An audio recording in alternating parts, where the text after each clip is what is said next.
Assalamualaikum warahmatullahi wabarakatuh and good morning students. How are you today? Is it going well? Oke, jadi saya berharap hari ini kita masih dalam keadaan yang baik-baik saja dan puji syukur kepada Allah Subhanahu wa Ta'ala, kepada Tuhan yang Maha Kuasa, karena hari ini kita masih diberikan kesempatan, kita masih diberikan kesehatan sehingga kita masih bisa mengikuti pembelajaran kita hari ini. Jadi materi kita hari ini adalah tentang penggunaan should plus simple. Oke. Jadi sebelum kita jauh membahas tentang penggunaan should plus simple, kita lihat dulu the basic competencies of this material. Jadi kita lihat dulu kompetensi dasar dari materi ini. Kita lihat KD32 di sini kompetensi dasarnya yaitu menerapkan fungsi sosial, struktur teks dan unsur kebahasaan, teks interaksi transaksional lisan dan tulis yang melibatkan tindakan memberi dan meminta informasi terkait keharusan melakukan suatu tindakan atau kegiatan pada waktu yang akan datang, saat ini, atau waktu lampau sesuai dengan konteks penggunaannya. Jadi di materi ini sebenarnya yang akan kita bahas adalah unsur kebahasaan should plus simple, should plus continuous, and should plus perfect. Tapi hari ini kita akan fokus kepada terhadap penggunaan should plus simple.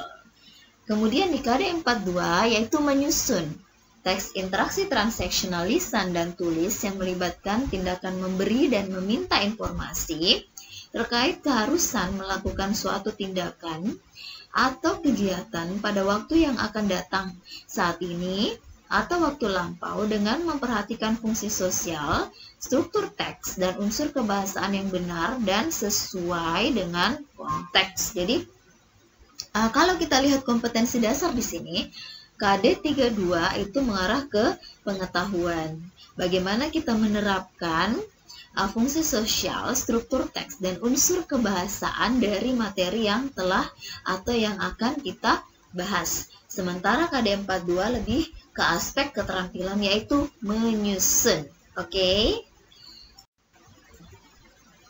Oke, sekarang kita lihat dulu untuk should plus simple. Jadi should plus simple di sini adalah tindakan memberi dan meminta informasi terkait keharusan, ya.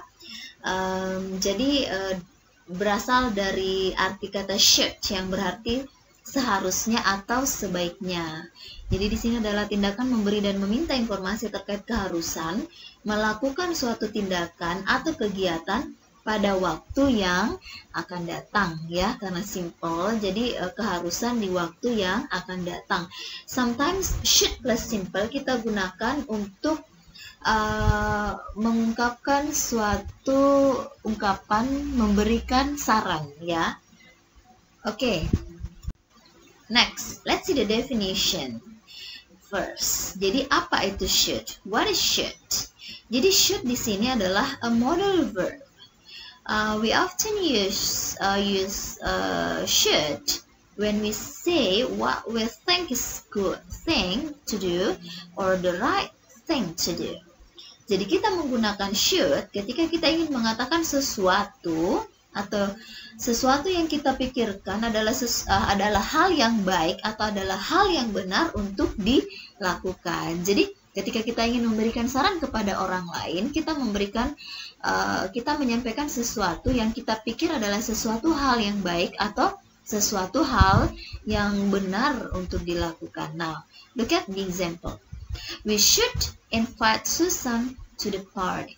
Kita seharusnya atau sebaiknya mengundang Susan ke pesta. Jadi di sini si penutur mengungkapkan bahwa mengundang Susan ke pesta adalah suatu hal yang baik atau adalah suatu hal yang benar. Oke. Nah, look at the pictures and the statements. Nah, di sini ada 3 gambar. Nah, now look at the first picture. Gambar yang pertama adalah when a man feel asleep, ya. Gambar yang pertama di sini dia merasa ngantuk. Maka ketika kita menemukan orang yang lagi ngantuk, mungkin saran yang terbaik kita berikan adalah you should have enough sleep.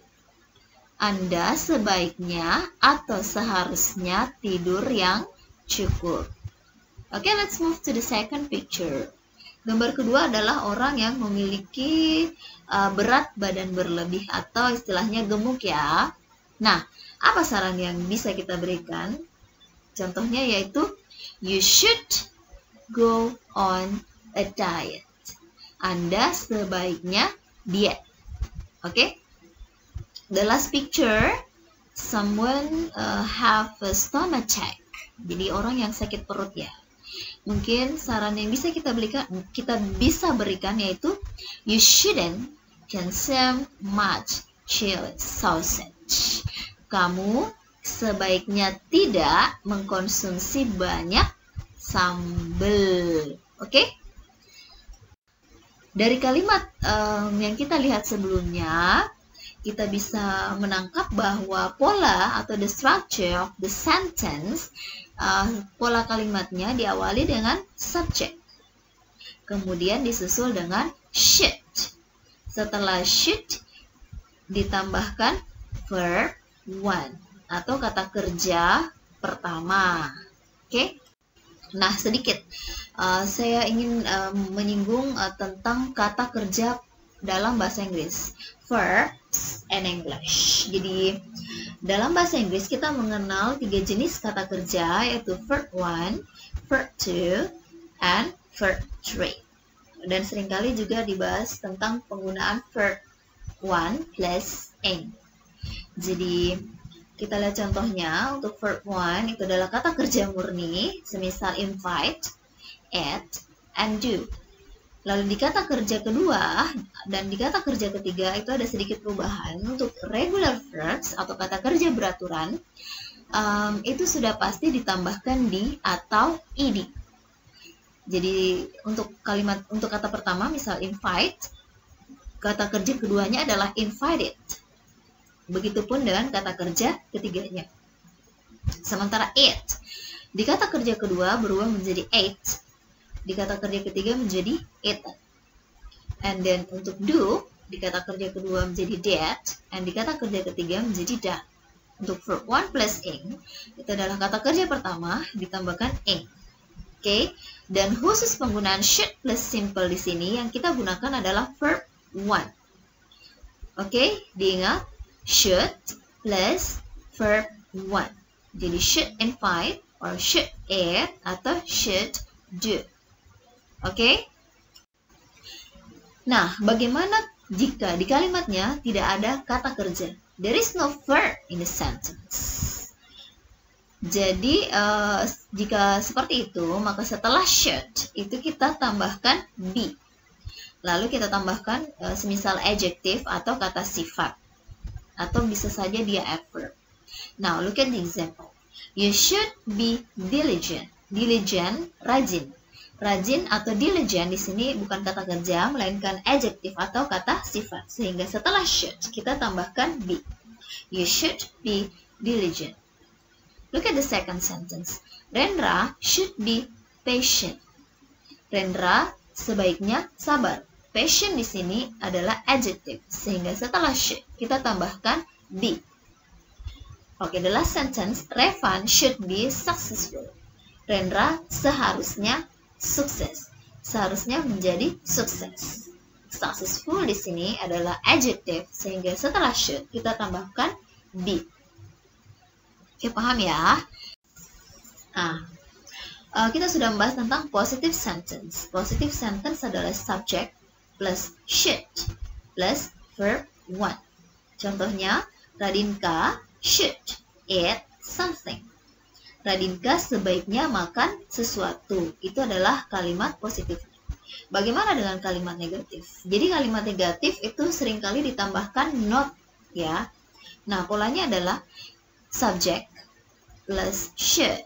Setelah should kita tambahkan not, kemudian ditambahkan verb 1. Jadi kalimatnya menjadi Radinka should not atau shouldn't eat anything. Radinka tidak sebaiknya makan sesuatu. Bagaimana dengan interrogative sentence? Jadi interrogative sentence ini adalah kalimat tanya. Sedikit berbeda antara interrogative sentence dan positive sentence. Kalau di positive sentence, subjek mendahului should. Sementara di interrogative, itu should will be in the beginning, should itu ada di depan, kemudian disusul dengan subject, baru kata kerja bentuk pertama, lalu question mark, tanda tanya. Should Radinka eat something? Haruskah atau apakah sebaiknya Radinka makan sesuatu? Ini kalimat tanya ya.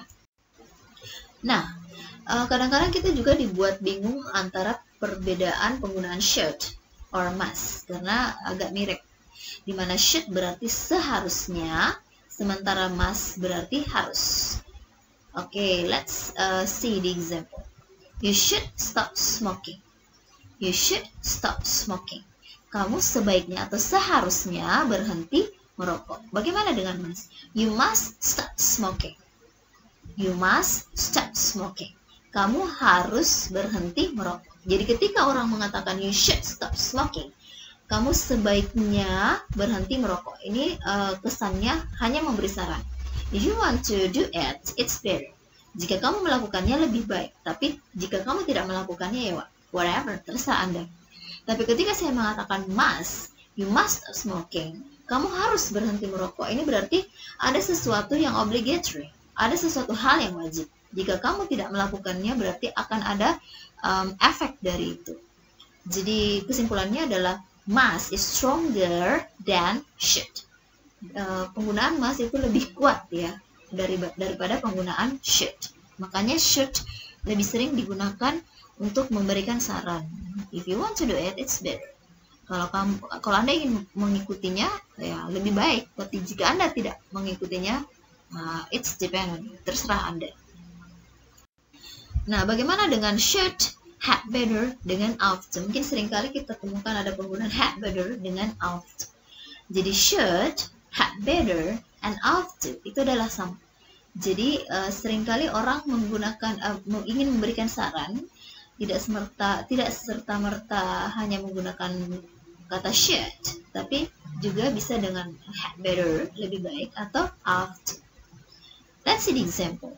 I think you should take more exercise. Saya pikir Anda sebaiknya melakukan banyak latihan. Itu sama artinya dengan I think you had better do more exercise.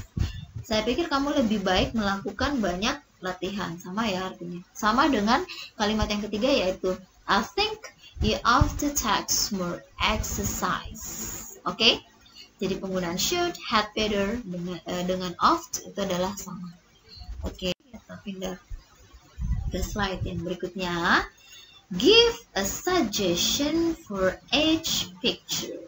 Berikan sebuah saran untuk masing-masing gambar yang ada. Sekarang kita lihat gambar yang pertama. Gambar yang pertama di situ mengatakan I feel sick. Okay. Your task now is how. What suggestion will you give to the first picture? Jadi kira-kira saran apa yang akan kamu berikan jika ada seseorang yang sama situasinya dengan pada gambar yang pertama? Dia mengatakan bahwa I feel sick. Saya merasa saya sakit.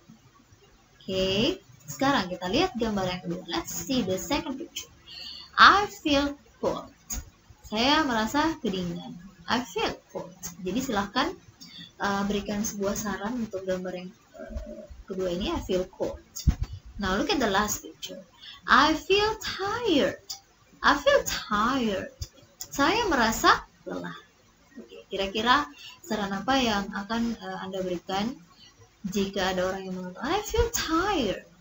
Okay, this is your task. Give a suggestion for each picture. Okay.